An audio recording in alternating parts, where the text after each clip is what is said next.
Hello, my friends, and welcome back to Project Unchained. One of the things I always recall hearing as a kid was be serious, grow up, all those different kinds of things. And we get told to take life seriously. Yet as I've gotten older, I've realized that me taking life too seriously has been a significant detriment to me. It's really limited the amount of joy and fun I can have in life. So I've really had to learn how to tone it down and not take things so seriously. When we take things too seriously, we take life too seriously, we're going to be way more prone to taking offense to a lot of things and not being able to relax into the unfolding of life. We're going to be way too uptight and way too sensitive to anything, to almost everything. Anytime something doesn't quite go our way, we're going to take offense to it and we're going to have a hard time with it. So learning to calm that down can be incredibly beneficial. We can relax into the unfolding of life. We can have greater acceptance onto things that maybe didn't come out in our best favor. And we can enjoy the things with greater sense of gratitude when they do turn out in our favor. How do we learn to take life seriously when we need to and less seriously when we don't need to?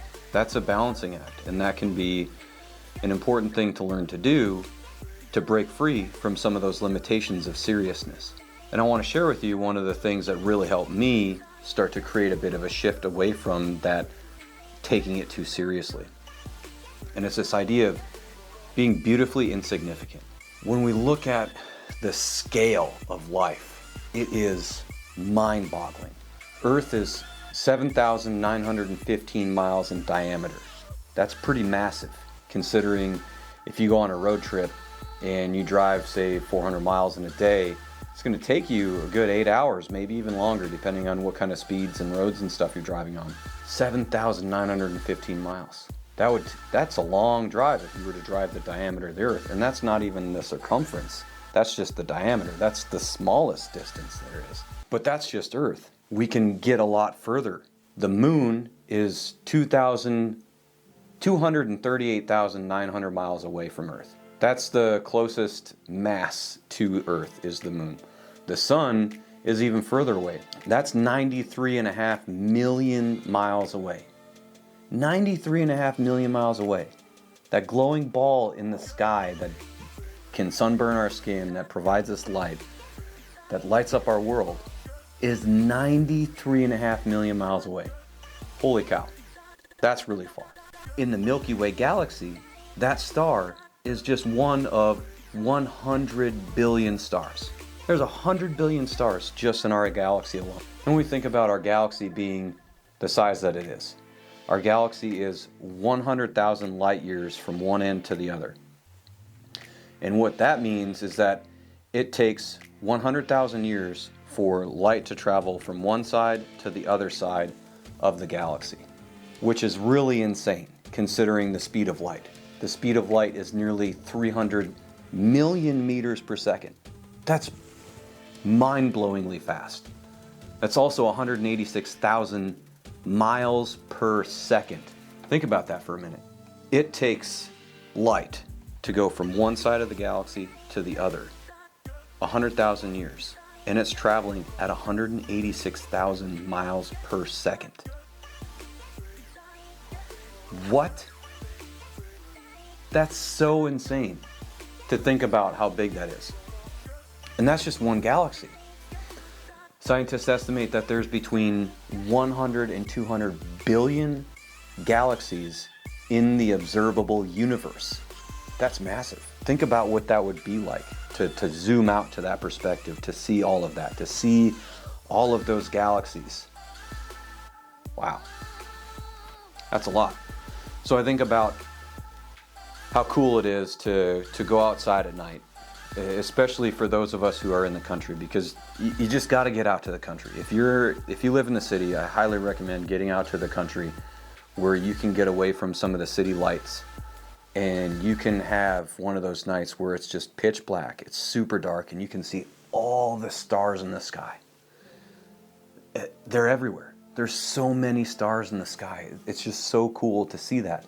And especially if you're in the right place where you can see like the colors and swirls of the Milky Way galaxy, in the sky. That's crazy. That's massive. And you start to think about all these stars that you can see.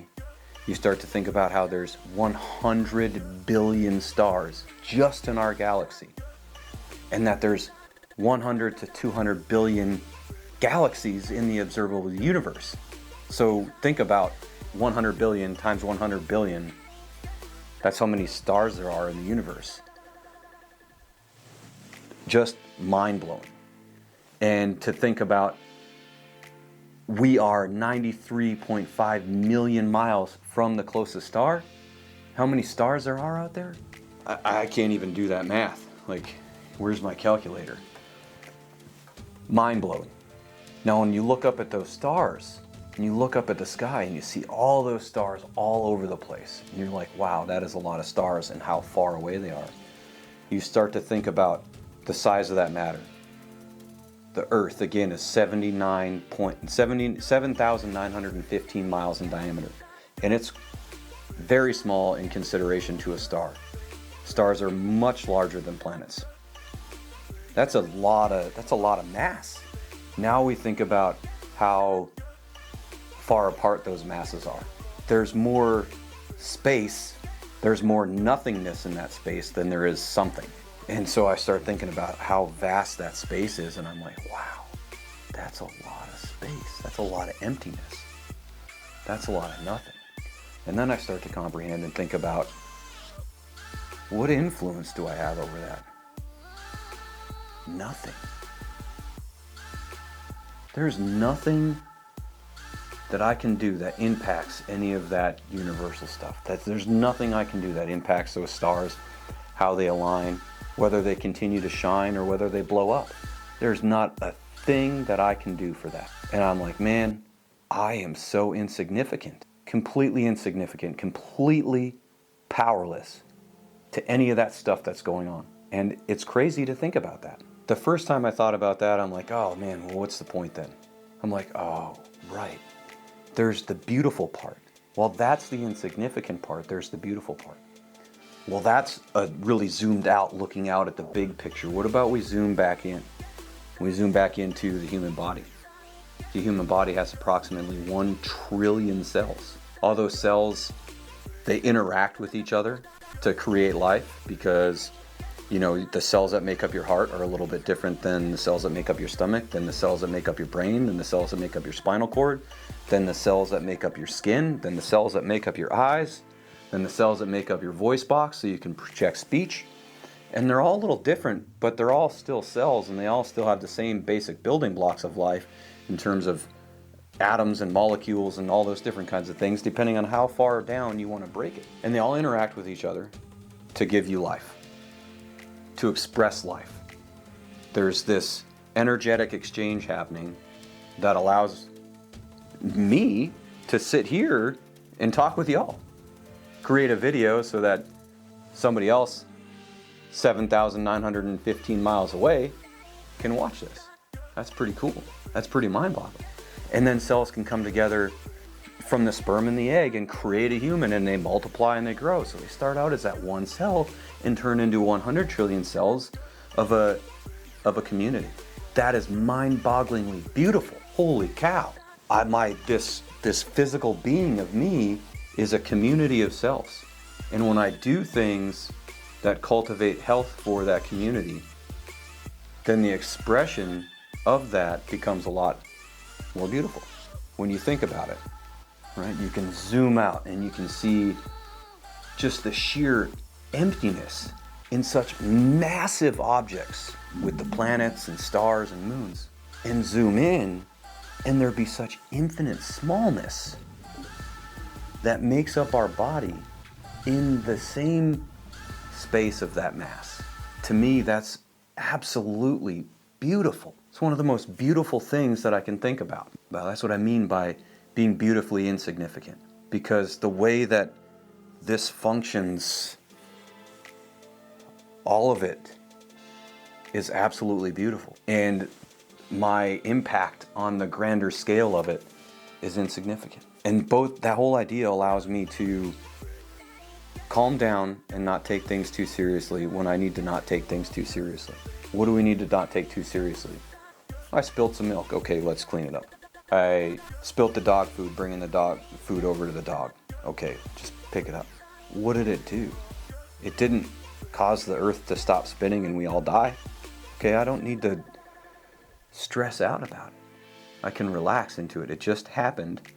We just move forward and deal with it. And I can allow myself to not stress out and relax into the beauty of life. Relax into the unfolding and all the things that my amazing body is doing and creating and changing and being capable of. And so that idea, again, is what allows me to not take life so seriously.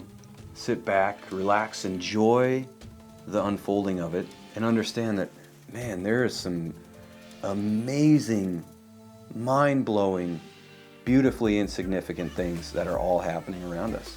I am, you are, we are, we're all beautifully insignificant. And we can use that to enjoy and relax into the unfolding of life and not take things too seriously. I definitely hope that you find that concept beneficial to you so that you can embrace the beauty of life and relax into it and not take things too seriously. Because at the end of the day, that to-do list is never going to be done, and it doesn't matter if it gets done or not. The earth isn't going to stop spinning. If it does, well, then that to-do list doesn't matter anymore. So we can relax, stop being so serious about it. But also realize that, maybe I still, when I have time, when I have capacity, I can do those things because they aid in the beauty of life, and finding that balance point in there so we can enjoy and relax into it without taking it so seriously. Be sure to follow the channel, like the channel. Be sure to hit that subscribe button. I have a couple of things coming in the weeks that are going to expand on this idea of space and this idea of beautifully insignificant. So make sure to hit the subscribe button, like the video. I'm excited to be here. Thank you for joining me. We'll see y'all in the next one. Let's get unchained.